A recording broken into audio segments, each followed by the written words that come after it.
Bismillahirrahmanirrahim. Assalamualaikum warahmatullahi wabarakatuh. Alhamdulillahirabbil alamin wa bihi nasta'inu ala umuri dunya waddin. Wassalatu wassalamu ala asrofil anbiya wal mursalin wa ala alihi washabbihi ajmain. Asyhadu an la ilaha illallah wahdahu la syarikalah al-malikul haqqul mubin wa asyhadu anna Muhammadan abduhu wa rasuluhu shadiqul wa'dil amin. Amma ba'du fa ya ibadallah usikum wa nafsi bittaqallah wa ta'atihi la'alakum turhamun. Ma'asyiral muslimin, subhanal mu'minin rahimakumullah. Alhamdulillah, semua alhamdulillah hamdan katsiran thayyiban mubarakan fih. Kita kembali bertemu dalam majelis taklim yang dimuliakan oleh Allah ini. Semoga kehadiran kita semua mendapatkan ampunan Allah. Amin. Dan kepada yang belum hadir atau tidak hadir, kita doakan semoga Allah memberikan hidayah dan rahmatnya. Amin. Kita masuk ke dalam bab terakhir dari mislut talak yang akan kita laksanakan insya Allah pada 3 kali pertemuan mengenai fasah. Saya sudah nggak usah menerangkan lagi mengenai ila, zihar, li'an, dan khulu ya, khulu. Fasah. Fasah, kalau saya terangkan di sini, dia tidak seperti yang 4 awal ini. Karena Islam sebetulnya secara umum belum pernah ada istilah fasah ini. Istilah fasah ini datang dari ulama. Dari ulama ya. Melihat apa yang terjadi tentang pernikahan yang terpisahkan itu di zaman Nabi, zaman Umar dan sebagainya gitu. Maka timbullah istilah fasah. Fasah berasal dari kata al-fasahun. Fasah itu artinya retak, rusak, bercerai-berai. Kalau disambung dia dengan kata-kata nikah, fashun nikah, nikah yang tercerai-berai, nikah yang dirusak, nikah yang batil. Batil itu artinya sia-sia. Maka fasah kemudian diartikan, dimanakan sebagai istilah pembatalan nikah. Bisa nikah dibatalkan? Bisa. Dengan asumsi, dengan kondisi baik perempuan maupun laki-laki sebetulnya dibekali saat nikah dengan hak khiyar. Hak khiyar, hak memilih. Ada satu peristiwa datang ke rumah tangganya, dia punya hak pilih. Melanjutkan pernikahan, memaafkan kejadian itu, atau dia memfasah nikahnya. Paham ya? Dia memfasah nikahnya, dia batalkan nikahnya. Tadinya sebab fasah nikah itu cuma satu sebetulnya, yang nomor ini. Nomor C, bahwa memang status pernikahannya itu melanggar syariat. Demi hukum harus dibatalkan. Apa itu? Ini yang melanggar syariat. Menikah tanpa wali dan menikah dengan mahram. Tapi kemudian ulama melakukan kias. Bukan hanya itu sebabnya. Ada sebab lain. Sebab waktu zaman Nabi juga begitu. Ternyata tidak hanya masalah pelanggaran syariat, tapi masalah ada kasus khusus di rumah tangga yang menyebabkan istri atau suami punya hak khiyar, hak memilih lanjut atau berhenti apa situ. Bukan talak, berhenti aja, batal nikahnya. Bapak masuk ke Indomaret, oke? Ngambil rokok. Memang Indomaret ataupun toko apapun juga yang resmi-resmi itu selalu ada di struknya itu barang yang sudah dibeli tidak bisa dikembalikan. Jadi kita nggak bisa refund kan? Sudah beli rokok 1 bungkus, sampai luar rokok dirasain nggak enak, dilihat ini rokok keluaran pabrik tapi 5 tahun yang lalu. Walaupun belum kuning. Lalu kita datang ke pabrik lagi gitu, nggak bisa ini rokok. Kenapa ngasih saya rokok yang udah lama? Kata gitu. Maaf Pak, peraturannya nggak bisa dibikin lagi. Harus bisa. Batal jual belinya. Nah itu namanya fasah. Fasahun bai'un, membatalkan jual beli karena ada sesuatu gitu. Paham ya ini ya? Nah nikah juga bisa digituin dengan dasar bahwa istri dan suami punya hak khiyar. Kira-kira udah kebayang ya? Nah, lain dengan ini. Dengan khul'u basicnya gugatan. Kalau ila, zihar, dan li'an basicnya sumpah atau lisan. Lain. Ini karena adanya sesuatu yang menyebabkan dua-duanya punya hak khiyar. Nah, ulama banyak berbeda pendapat atas sebuah kasus. Misalnya ada kasus ini. Ulama bilang, oh dia dengan kasus ini punya hak khiyar. Ini bilang, enggak punya hak khiyar. Dia harus melanjutkan, harus memaafkan. Gitu aja sebetulnya. Ya, udah paham seperti ini basicnya. Nah, sabab-sabab hak khiyar yang sabab-sabab fasah yang dua pihak mempunyai hak khiyar lalu diuraikan, dikumpulkan menjadi begini. Pertama, suami itu dulu zaman Rasulullah sih sering orang kalau nikah itu mungkin pada waktu ngelamar atau pada waktu sebelum akad nikah gitu ya, laki-laki sebenarnya bilang, karena si istri pada waktu dilamar atau pada waktu sebelum akad nikah bilang gini, saya mau dinikah sama kamu asalkan nanti setelah nikah saya jangan diginiin, saya jangan dipoligami, misalnya gitu. Maka suami sanggup, baik, itu janji saya akan memenuhi syarat itu. Berjalannya waktu, nikah, tiba-tiba si suami poligami, maka istri punya hak khiyar membatalkan nikahnya itu. Oh, kamu gak memenuhi janji, karena kamu sebelum akad atau pada waktu akad bilang, saya terima nikahnya dengan syarat yang diajukan, saya akan penuhi, saya gak akan poligami. Makanya bapak jangan banyak-banyak janji. nikahin aja. Maka istri punya hak khiyar. Oh, saya nggak terima. Kemana larinya? Ke hakim. Wahai bapak hakim, bapak kan mendengar sendiri waktu nikahin saya bahwa saya mengajukan syarat, saya tidak akan disuruh keluar dari rumah saya di sini. Ternyata saya mau diboyong ke rumahnya dia. Setelah saya nikah nih 2 bulan 3 bulan, maka saya ajukan hak khiyar membatalkan nikah saya. Boleh.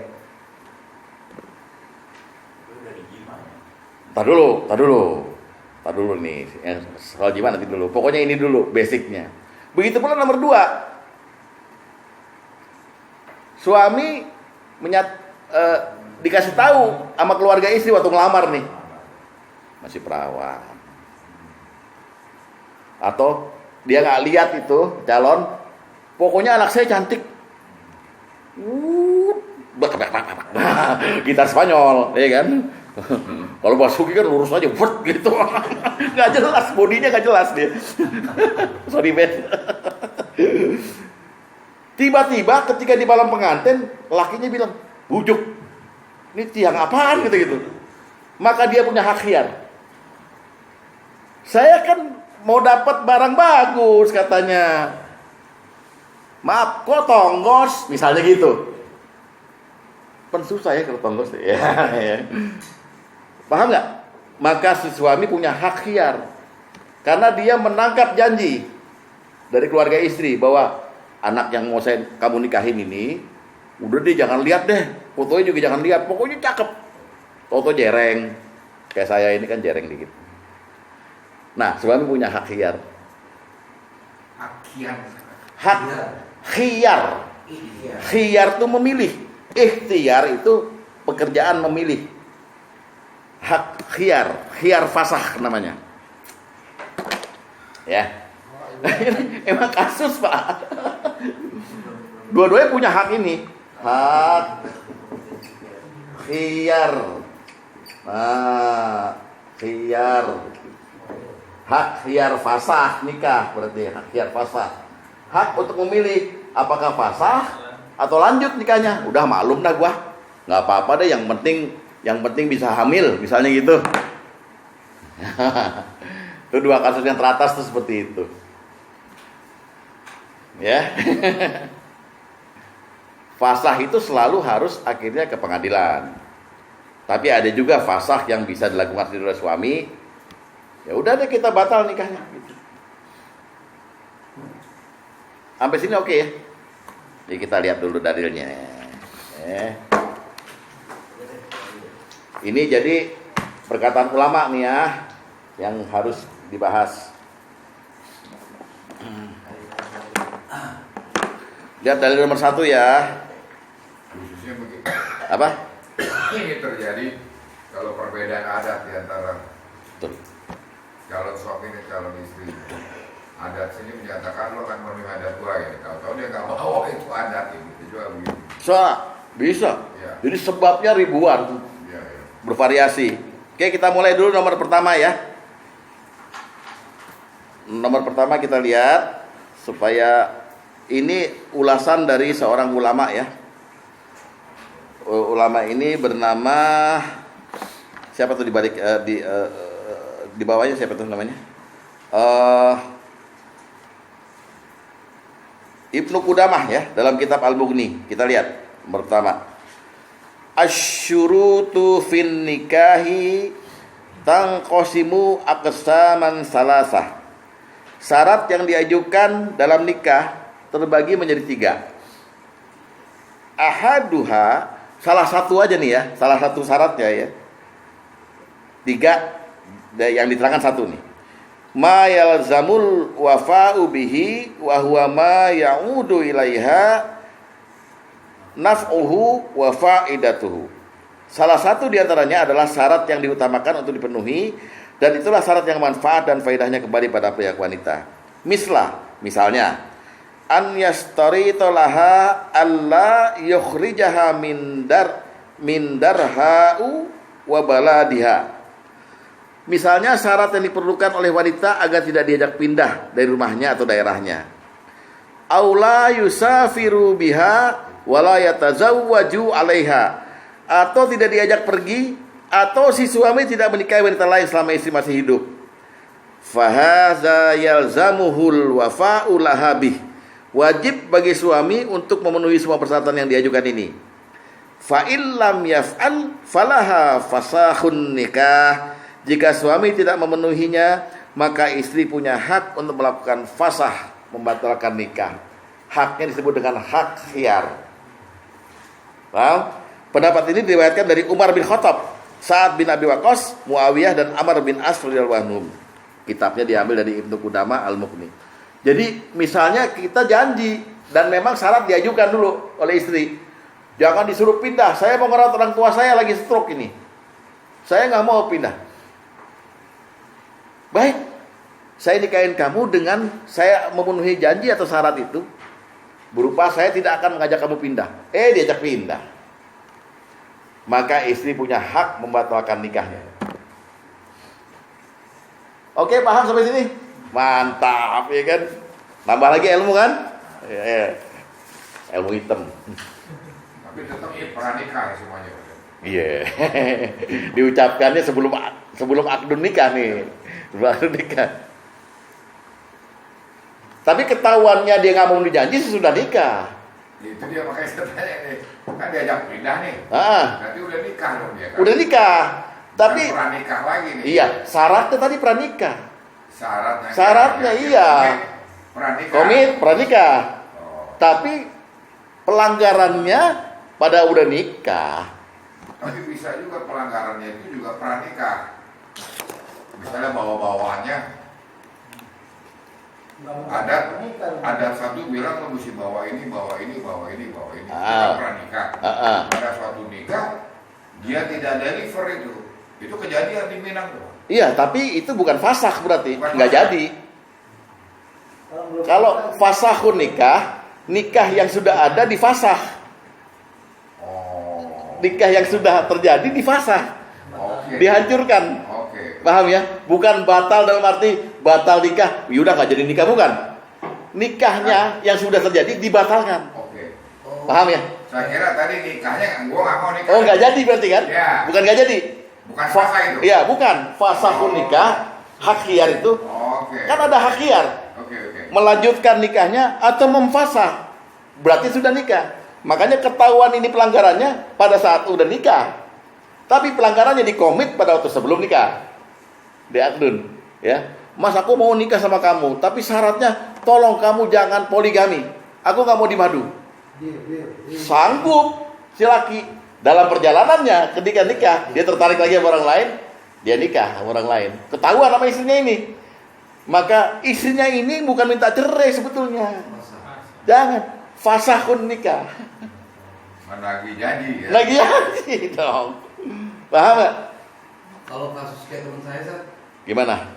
dia pas nikah, pernikahan, bapaknya bilang, ini anakku masih perawan. Gitu. Nah itu nanti. Nih, yang nomor 2 ya. Baru mau akan saya terangkan. Ya. Jangan pulang belum atau? Perawat ya. Yang sama suami katanya. Iya. Udah ya? Dokter dulu bos. Yo susah Pak. Soalnya gini, keperawanan itu atau virginity itu tidak selalu ditandai dengan darah. Himen itu yang menutupi, kan ada labia majora, ada labia minora di dalam. Jadi yang kayak dompet itu loh Pak, di farji, itu dalamnya ada lagi seperti itu. Nah, himen itu kira-kira 1,5 cm di dalam situ. Dan belum tentu dia seperti selaput. Kadang-kadang nggak ada. Padahal orangnya belum dukhul, belum pernah jima, sehingga nggak ada darah. Tapi tetap perih dimasukkan sesuatu yang tumpul. Jadi susah kita menilai ukuran dari darah, itu susah lawan itu. Tapi saya punya satu kitab yang kita bisa mengukur ini udah pernah atau belum gitu. Jangan di bab ini kita ngomongnya, nanti terlalu jauh ya. Anton begini aja, yang bener Ustaz. Dia pengen ngukur janda itu, padahal ya janda ya udah. Kalau tanaman ada janda bolong emang, kalau itu kan belum tentu. Dah, sekarang lihat dalil nomor 2. Jadi Pak Is selain dalil nomor 2, nanti dia ada di sini Pak Is. Timbul aib atau cacat di badan atau di mental. Fisik atau mental. Nanti ya. Tapi secara umum di nomor 2 nih. Lihat. Ayo Pak Tom lihat dulu dalil nomor 2 ya. Iya.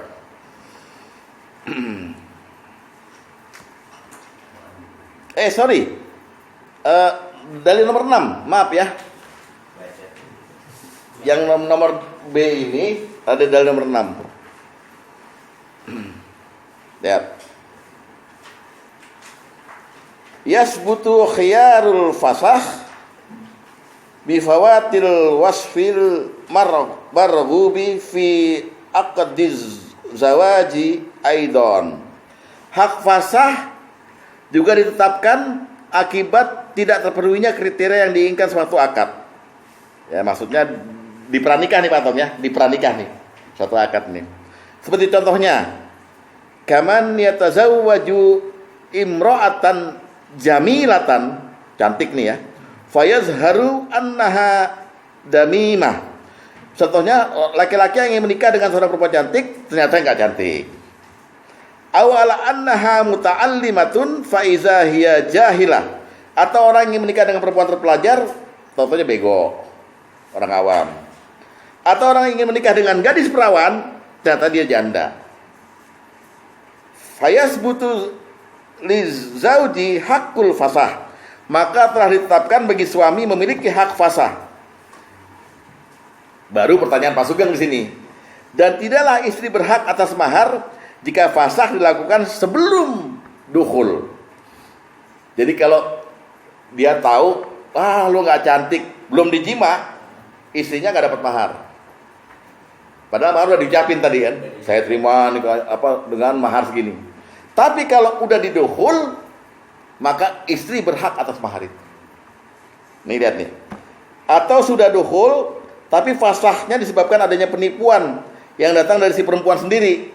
Perawan ngakunya ternyata belum perawan. Kan nipu tuh.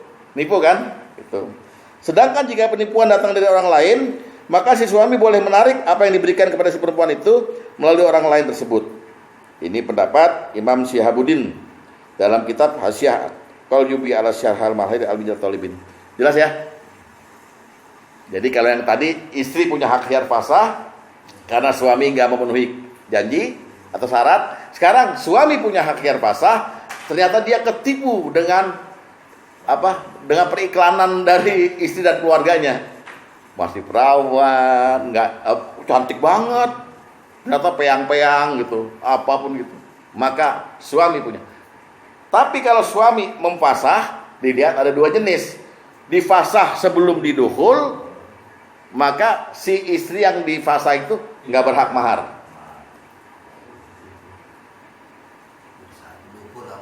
Jima, dukhul termasuk. Dukhul keluar kurus, dukhul. Dukhul, jima. Iya. Tapi kalau mau lihat perawan apa enggak kan dukhul kan? Berarti udah dukhul kan? Wah, ternyata lo nggak perawan nih, udah dukhul. Maka tetap si suami yang mendukhul atau yang menjima itu harus bayar maharnya. Berdasar pengen tahu perawannya harus dulu harus bayar mahar. Di pasar itu perawannya marah. Gimana mau tahu? apa? Agus bilang, gue tau perawan kagak kan dukhul dulu.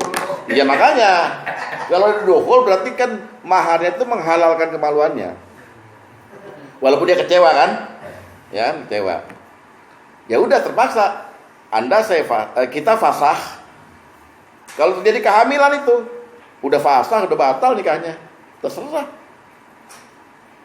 Yang penting mahar udah dikasih penuh. Udah. Jadi di dalam fasah nikah tuh nggak ada jandanya, nggak ada idahnya, nggak ada apanya, batal aja. Wailah, mau ambil aja, mengkardus, cewek ini mau ambil.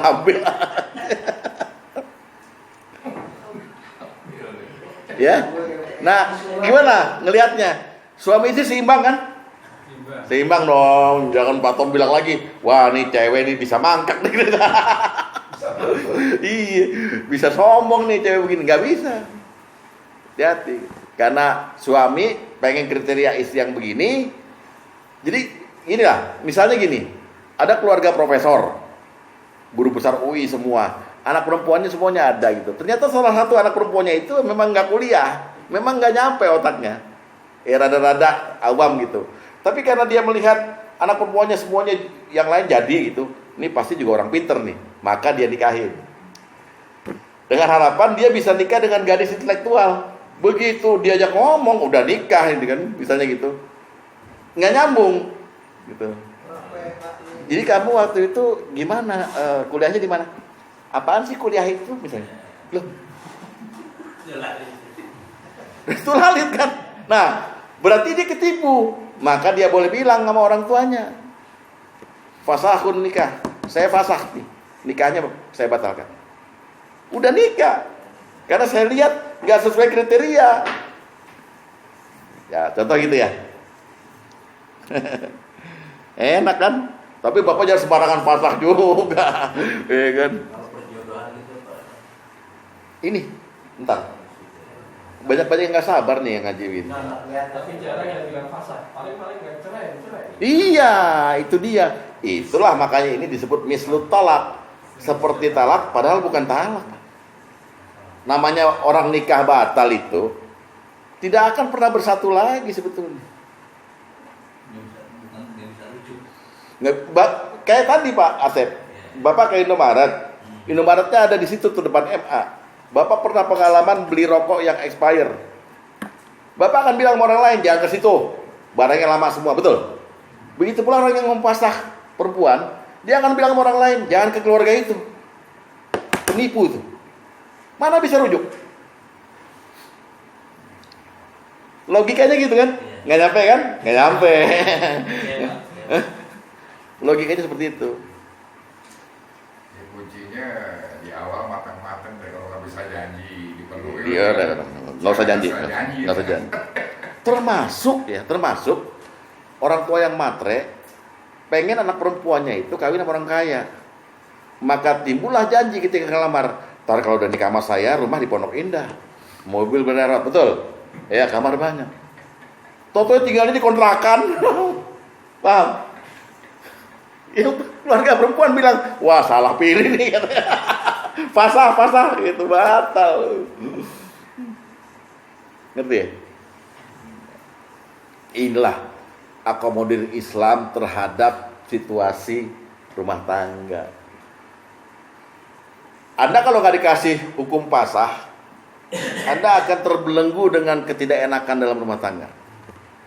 PHP semua orang gitu. Betul. Udah. Nanti kita lihat sekarang yang nomor C. Status nikah melanggar syariat. Pertama adalah yang umum, menikah tanpa wali.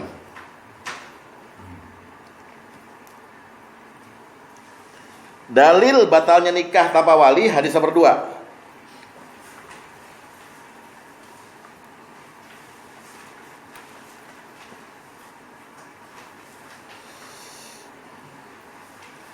Dari Aisyah radhiyallahu anha, dia berkata bahwa Rasulullah SAW bersabda, "Aima imra'atin nakahat bi ghairi izni waliha, ya, fanikahuha batilun fa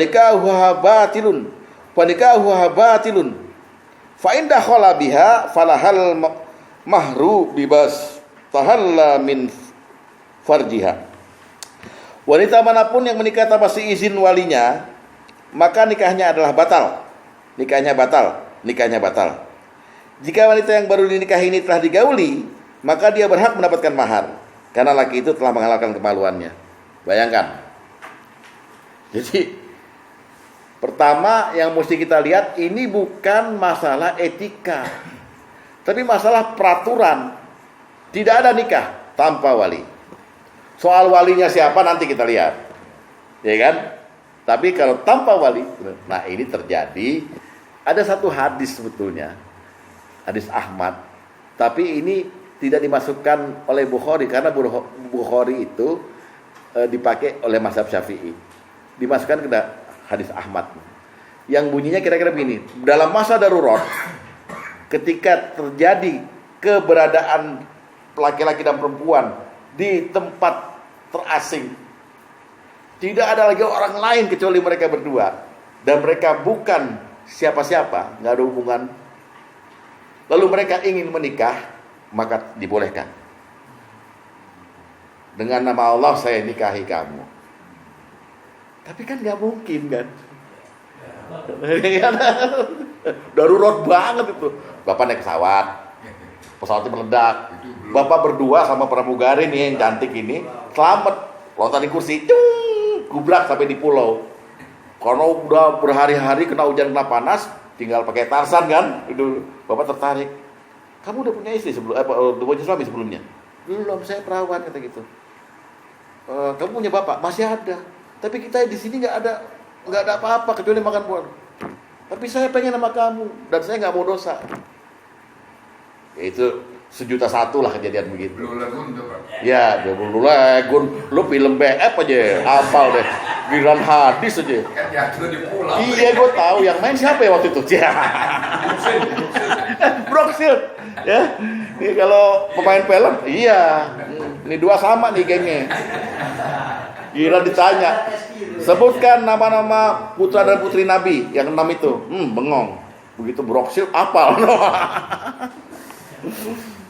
Nah, itu yang kemudian diamalkan hadis ini oleh Allahu yarham almarhum Kiai Haji Nur Muhammad Iskandar SQ,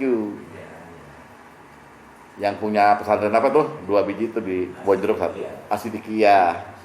Karena istrinya Ustadz Amir Biki dipanggil sama dia, cantik di hotel ketika beliau lagi ngadain pelatihan umroh dan haji. Lalu disuruh naik ke kamarnya, didatangi, siap-siap bawa mahar, saya nikahi diri saya dengan dirimu. Didukhul, pagi-pagi ba'da subuh mandi, cerai. Gitu. Tapi kan itu nggak ada dulu. Penilaiannya hanya ada pada Allah. Kita hanya bisa lihat kejadian begitu dari koran. Dari koran gitu ya. Seorang ustaz itu masih dekat. Ya. Jadi di sini siapa yang nikah tanpa seizin walinya, maka nikahnya batal. 3 kali Rasul bilang nikahnya batil. Batil itu artinya sia-sia.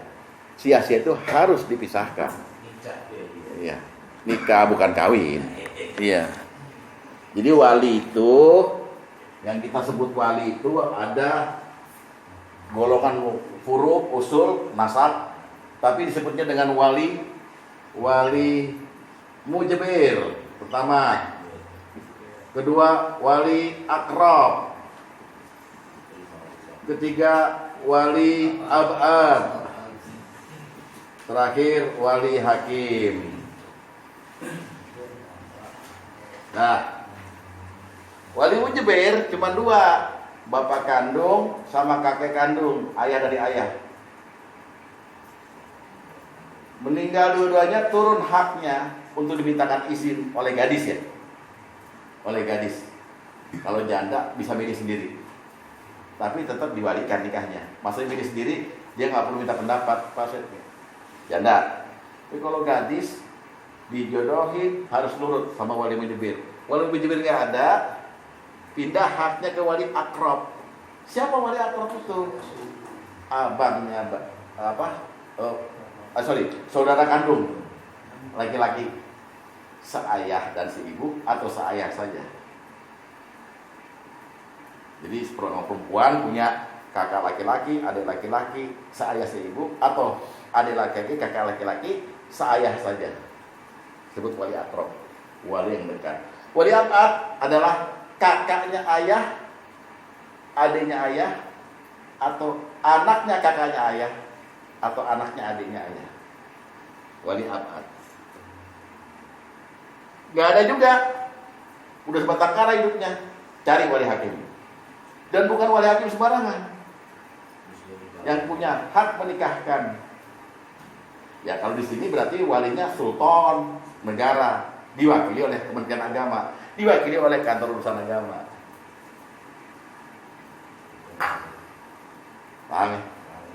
Nah, hadis itu bilang kalau nggak pakai wali ini, apalagi nggak izin sama wali mujabir, batal. Terjadi fashun nikah oleh hakim, batal nikahnya. Bukan hak khiar dari laki atau perempuan, batal. Orang mereka demen, kabur nih ceritanya dua-duanya kan. Apa itu judul filmnya? Kawin lari ya, Christine Hakim sama Eros Jarot dulu kan, gambarnya begini. Ini gandeng tangan nih. Ternyata nggak boleh.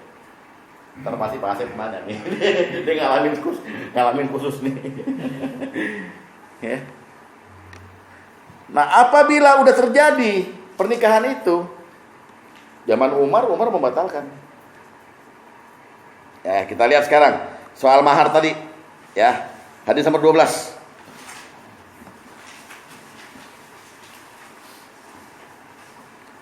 Dari Sa'id bin Musayyab bahwasanya Umar bin Khattab memberi keputusan tentang wanita yang telah dinikahi oleh seorang laki-laki.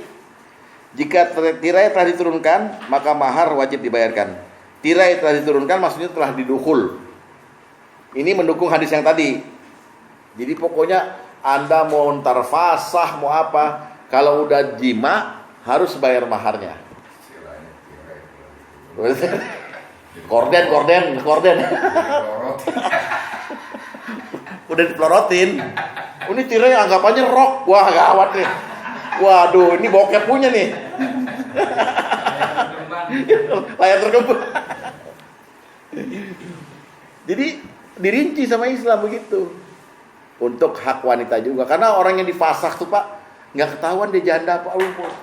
Pahit Pak difasakh tuh. Difasakh tuh pahit. Artinya, waduh, apalagi kalau fasakhnya diumumkan. Ya kan? Mau nikah sama siapa juga susah gitu. Belum mana udah diembat sama sono loh, sekarang minta kawin sama gue gitu. Gue difasakh. Apaan tuh fasakh?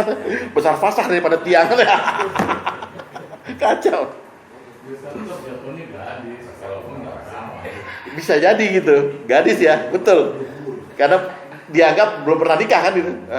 Walaupun nikahnya difasah, dibatalkan gitu. Nah sekarang apa sebab terjadinya nikah tanpa wali?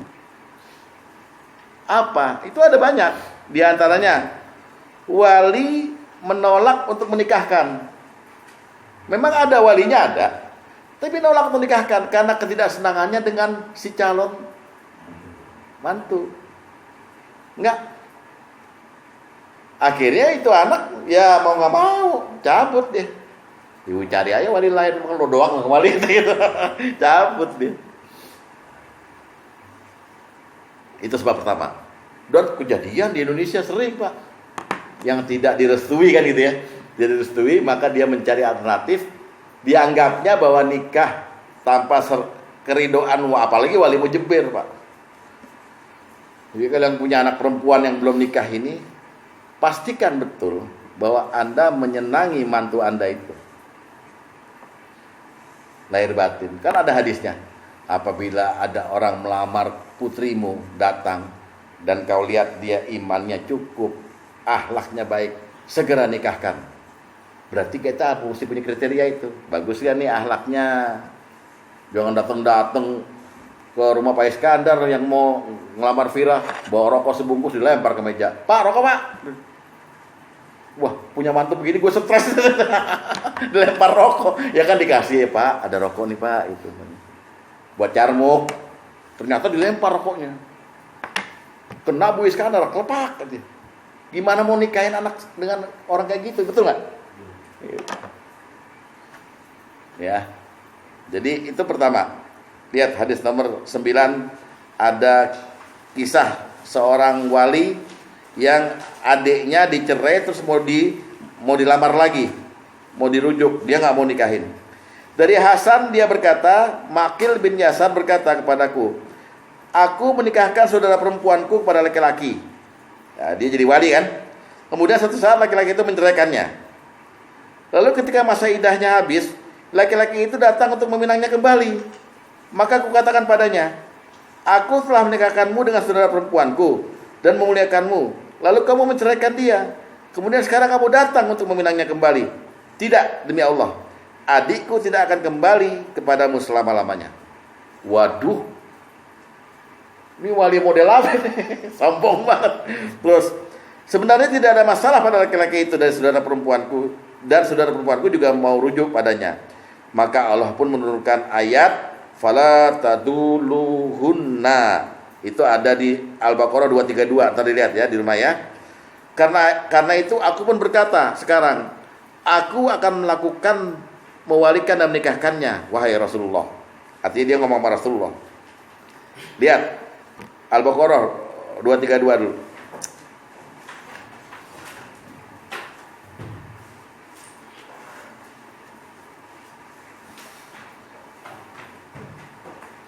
Ini khusus ayat untuk wali nikah, bukan untuk orang yang nikah, untuk wali nikah. Lihat ya. Wa iza talaqtumun nisaa fabalaghna ajaluhun. Apabila kamu menceraikan istri kamu, ini tadinya untuk yang nikah kan, untuk cowok kan, untuk suami ya. Lalu sampai idahnya, lihat. Fala ta'duluhunna ayyankihna azwajahunna. Jangan kamu halangi mereka menikah lagi dengan calon suaminya. Artinya wali harus mewalikan. Harus. Walaupun kita jengkel gitu. Karena ini turun ayat ini gara-gara kejengkelan si Makil bin Yasar tadi gitu loh. Ya, harus ya. Tuh. Ya, itu sebab pertama. Sebab kedua,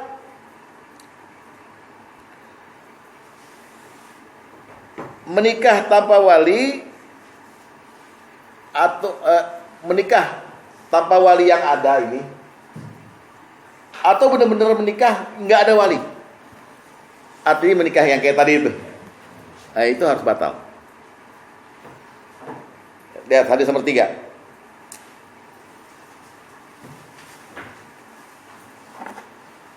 Ibnu Uyanah menceritakan kepada kami dari Amr bin Dinar dari Abdurrahman bin Ma'bad bahwa Umar bin Khattab radhiyallahu anhu pernah membatalkan pernikahan seorang wanita yang menikah tanpa wali yang sesungguhnya. Anna Umar radhiyallahu anhu radda nikaha imra'atin nakahat bi ghairi wali. Batalkan nama Umar. Dibatalkan bukan dicerai, firaq istilahnya, dipisah. Udah. Bubar. Iya.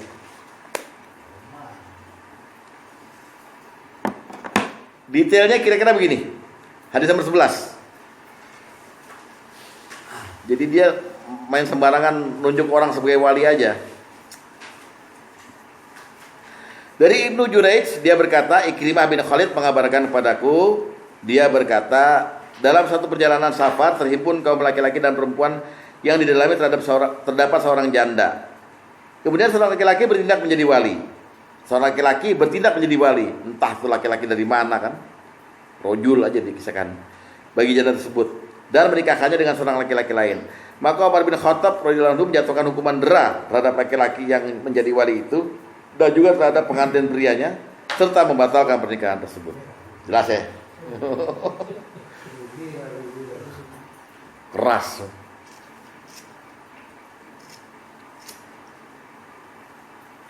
Minimal wali hakim. Kalau Ustaz bilangnya kan janda nih Pak ya. Ya. Nanti udah bilang ini untuk perawan. Pak itu. Kalau untuk janda dia berhak memilih. Milih. Maksudnya apa?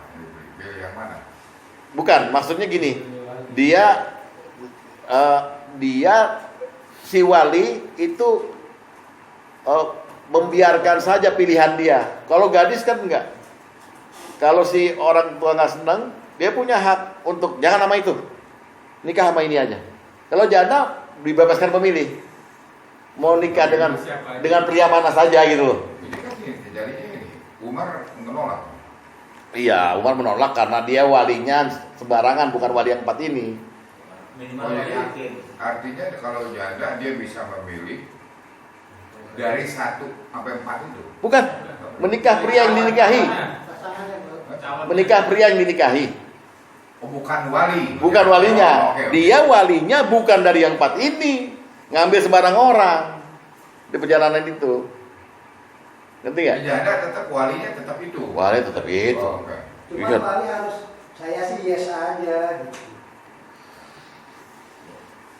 Itu lelakinya tadi, Mas. Laki, calonnya. Saya sih yes aja. Dah ya. Jadi fasakun nikah ini bisa dari berbagai sebab kan. Nggak sesuai kriteria, nggak memenuhi janji, menikah tanpa wali yang mahram tadi. Nah sekarang yang kedua, menikah dengan mahram. Mahram tuh orang yang nggak boleh dinikahi sama kita. Pertama, seseorang menikah dengan perempuan yang tercantum dalam An-Nisa ayat 23. Oke, buka An-Nisa ayat 23.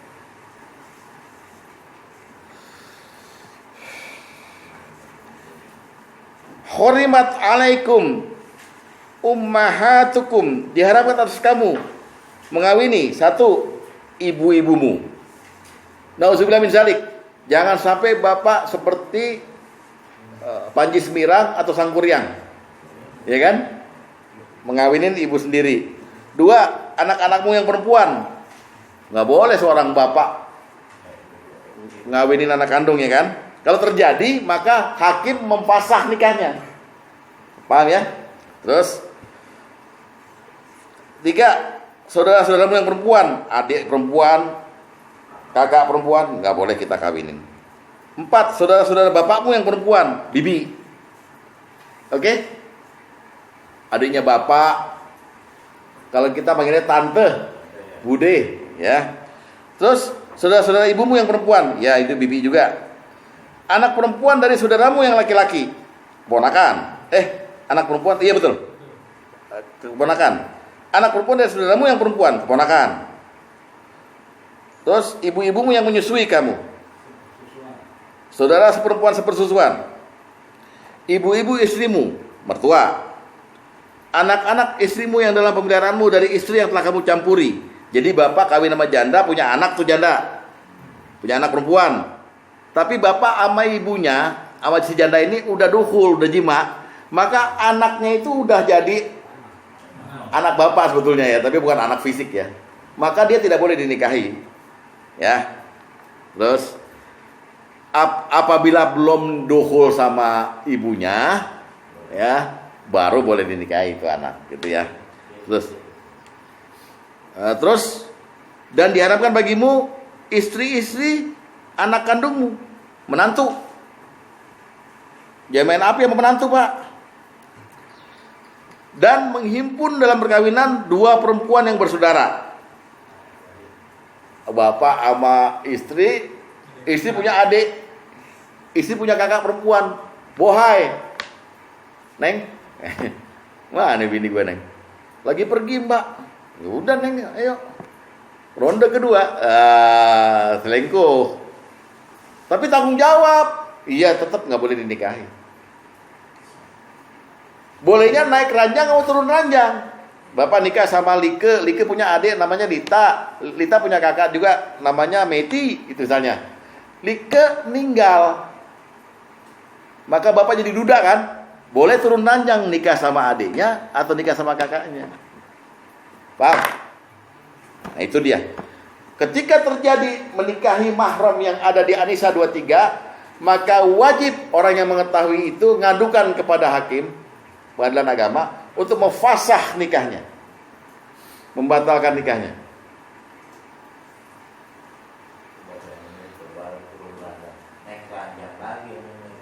Turun rahmat itu istilah. Ada juga orang nggak pakai ranjang, kasur doang di lantai, gimana? Naik atau turun ranjang itu kalau meninggal. Cerai itu? Cerai boleh. Cerai boleh juga. Boleh juga.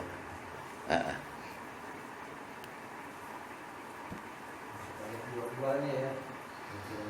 Apa? Ayat 22 juga. Nanti itu lainnya. Ngobrolnya disendirikan. Ini dulu pokoknya dibahasnya. Karena ada kasus khusus Pak di situ. Ya. Mobil karim. Tadi kan kalau kita kawin sama janda udah kita jima, kita nggak boleh dong kawinin anak bawaan janda itu. Nggak boleh. Tapi kalau janda itu udah dicerai Sama kita, nggak boleh. Harus meninggal. Kalau naik ranjang boleh. Kalau janda masih meninggal. Yang naik ranjang turun ranjang itu dengan adik ipar atau dengan kakak ipar, bukan dengan itu tadi. Jadi misalnya kita menikah dengan gadis yang dia punya kakak perempuan apa adik perempuan gitu, selamanya kita nggak boleh menikahi. Jangan gitu. Iya itu. Saya nggak setuju sama Pak Basuki Pak, bener. Pak Karim ini justru dengan lembut bertanya gitu. Dituduh-tuduh sama Pak Basuki gitu. Padahal yang ngalamin dia Pak. Ipar itu maut. Iya. Al-hawalatul maut, ipar itu maut. Ipar itu maut. Saya sempat mengumpulkan ipar di satu rumah ketika pernikahan tahun pertama sampai tahun keempat. Karena dia memang mau ikut saya. Ya saya kumpulkan. Hanya saya udah tahu ayat ini, jadi saya diam. Pakai kacamata kuda aja. Gitu. Tahu ya. Itu kan urusan lo. Dia nuduh-nuduh dia. Jadi gak punya pengalaman di masa sih. Nah, di zaman Nabi ada orang punya dua istri kakak beradik. Nabi memakai istilah firok. Firok itu sebetulnya pisah, bukan cerai, tapi terjemahannya cerai. Jadi ketika diketahui bahwa dia kakak beradik menikah, maka Nabi bilang ceraikan mereka berdua. Artinya fasah, nikahnya harus batal. Hadis nomor 8.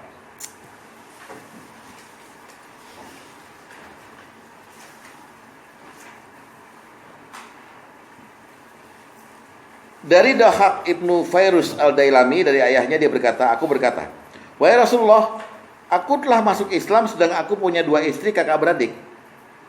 Maka Rasulullah SAW bersabda, lihat baik-baik, talliku aimahuma syi'ta, ceraikan salah satu seorang yang kau kehendaki. Maksudnya talliku itu firaq itu tadi, artinya batalkan pernikahanmu. Sebab kalau suruh talak aja, konsekuensinya menjalani hukum talak roj'i, bisa rujuk, nggak bisa. Ini pisahkan selama-lamanya, pernikahannya menjadi batil. Tahu ya? Jadi kita juga mesti lihat kemana arahnya. Tapi kalau di India, Ustaz, Iya. ada satu daerah itu, kalau dia kawin sama, misalnya dia punya kakak beradik 4 nih, Oh. hanya kawin dengan ini perempuan bisa kawin ipar-iparnya. Dan itu kebiasaan itu berlangsung, artinya udah budaya. Ya. Batil. Iya, batin, makanya ini yang Zaman Rasulullah punya istri namanya Ummu Habibah. Ummu Habibah punya adik namanya Azzah. Saking sayangnya Ummu Habibah ini istri Rasulullah kepada Azzah adiknya.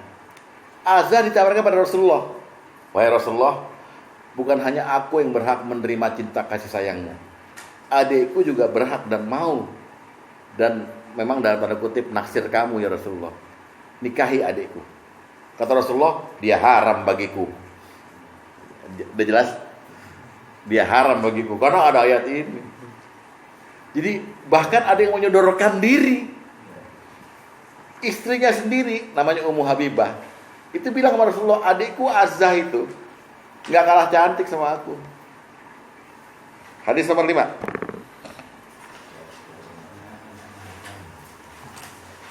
Dari Ummu Habibah bahwasanya dia berkata pada Rasulullah SAW, ya baik, inkeh ukhti Azzah, nikahilah saudara perempuanku Azzah. Maka Rasulullah SAW berkata, apakah itu yang kau inginkan? Lalu Ummu Habibah berkata, wahai Rasulullah, sungguh aku bukan satu-satunya istrimu, dan yang paling berhak mendapatkan kebaikan bersamaku adalah saudara perempuanku. Rasulullah SAW bersabda, dia tidak halal bagiku, la yahillu li. Kalau kita ditawarin ipar, yang nawarin bini kita lagi, adik gue tuh nganggur, udah gak kuliah, ya, serumah, makanya tank top. Jangan, Bapak jangan nih, tapi gimana gitu, gak ikhlas. Jangan, saya sangat sayang sama kamu. Begitu bininya belanja ke pasar, ada yang dipanggil pijat. Begitu kan yang kejadian, ya kan? Ya pura-pura loh. Ustaz tahu. Biasa Pak, ipar tuh bener kata Nabi, ipar tuh maut luar biasa. Di novel-novel mau Tenggo Bushe segala macam itu yang terjadi itu aja, selingkuh ipar. Seorang suami istri punya anak 2, kemudian si laki-laki ditelepon sama mertuanya, tolong si Amira udah lulus SMA, pengen kuliah, tapi ibu nggak sanggup bayar kuliahnya. Kamu kan udah mapan, tolong bayarin kuliah dia gitu. Dia tinggal di sana aja. Ibunya yang nyodorin. Dah, laki berangkat kantor bareng sama Amira, adik iparnya, karena adik iparnya sejalan kampusnya sama. Nganterin hari pertama, hari kedua, hari ketiga di motor. Hujan. Ini cuma satu, apanya? Apa? Jas hujan, dipakai berdua. Karena ngebut, hujan, Amira disuruh, ayo dekep aja abang. Kedinginan kan? Mulai di situ. Pengalaman itu tergores di hati Amira terus, abangku ternyata pelindungku. Udah jadi. Jadi banyak kasus. Ini enggak, jangan dihayal, dipikir. Kantor menghayal. Karena suka waktu saya punya kasetnya pindah. Bener Bes, bener. Tapi itulah, sepelik apapun perkawinan yang ada selingkuh begitu itu, Islam mengakomodir agar perkawinannya bisa dibatalkan atau jalan gitu loh, ya. Tapi kalau ini mutlak, menikahi mahram itu nggak boleh, jadi harus batal. Lihat lagi mengenai saudara sesusuan. Hadis nomor 10. Ini langsung sabda Rasulullah ya. An Aisyah qalat, Aisyah berkata, qala Rasulullah SAW bersabda, yahrumu mirrodho ma yahrumu min nasab. Haramnya saudara sesusuan sama seperti haramnya pada nasab. Jadi kalau kita nggak boleh ngawinin saudara kandung, adik kandung, anak kandung, sama, saudara sesusuan haramnya sama. Zaman Rasulullah pernah ada orang udah nikah. Ternyata ada seorang ibu yang datang, loh, kamu dulu waktu kecil sama-sama saya susuin. Bisa. Yang ngadu sama Rasulullah, ya Rasulullah gimana? Gimana nih, saya udah nikah.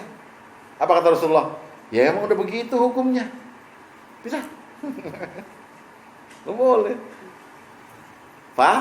Pasah. Hadis nomor 7.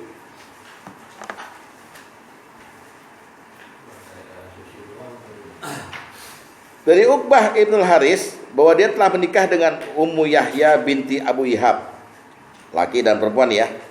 Datanglah seorang perempuan dan berkata, sungguh aku dulu telah menyusui engkau berdua.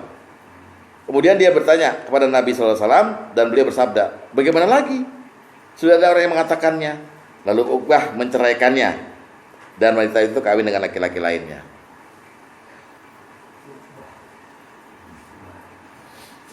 Pak Asep jangan sinis dong sama saya. Kenapa emang? Emang ente kawin sama saudara sesusuan? Enggak, ente dari Sunda, dia dari Padang kok. Lalu kita lihat lagi kasus poligami di mana si suami naksir bibinya istri. Bibinya istri kan nggak tercantum di An-Nisa 23, tapi karena mertua haram, ya kan? Mertua kan haram kan? Maka bibi itu adalah kakaknya mertua atau adiknya mertua, nggak boleh juga dari nasab gitu. Kan iseng nih, kan ada kan seorang punya bibi yang umurnya hampir bersamaan gitu loh sama dia, ya kan, ada kan? Sering ya. Saya punya tante aja beda sama saya cuman 5 tahun di atas saya. Artinya ibu saya punya saudara banyak, yang bungsunya itu hanya 5 tahun jaraknya sama saya. Gitu. Saya yang di bawah saya ada, Pak. Malah ada yang di bawah ya. Bibi di bawah malah umurnya. Adik kandung mama saya ada yang di bawah saya. Bawah umurnya. 3 Atau Pak Tom punya mertua kan sekarang juga di bawah Pak Tom kan? Kenapa? Pak Tom punya mertua. Yang mertua. Mertua Pak Tom. Di bawah Pak Tom umurnya sekarang. Oh yang ini ya? Iya kan? Waktu beliau mau menikah kan saya bilang sama orang, jangan dia senang sama mertua nyintarin. Padahal mertua tuh haram. Nah, ngumpulin istri masih hidup dengan kita nikah lagi sama bibinya istri haram. Mesti batal. Karena ada juga yang tergoda kan sama tantenya kan. Tante lo boleh juga tuh. Akhirnya dinikahin, ditanggung jawab gitu. Nggak boleh. Nah, jadi An-Nisa 23 itu bisa dikembangkan lagi. Hadis nomor 4. Dari Abu Hurairah radhiyallahu anhu bahwa Rasulullah SAW bersabda, lihat baik-baik, la yujma'u, tidak boleh dikumpulkan bainal mar'ati wa ammatiha, antara seorang perempuan, bini kita nih, dengan saudara perempuan ayahnya, dan antara seorang perempuan dengan saudara perempuan ibunya. Jadi bibinya dinikahin juga, dia nikah juga sama istri ini, lalu bibinya istri dia nikahin juga gitu. Poligami itu nggak boleh. Ya, lantaran mertua tuh haram. Dah, situ dulu ya. Nanti kita lanjutin minggu depan yang B ini sama itu. Semoga ada manfaatnya. Wassalamualaikum warahmatullahi wabarakatuh.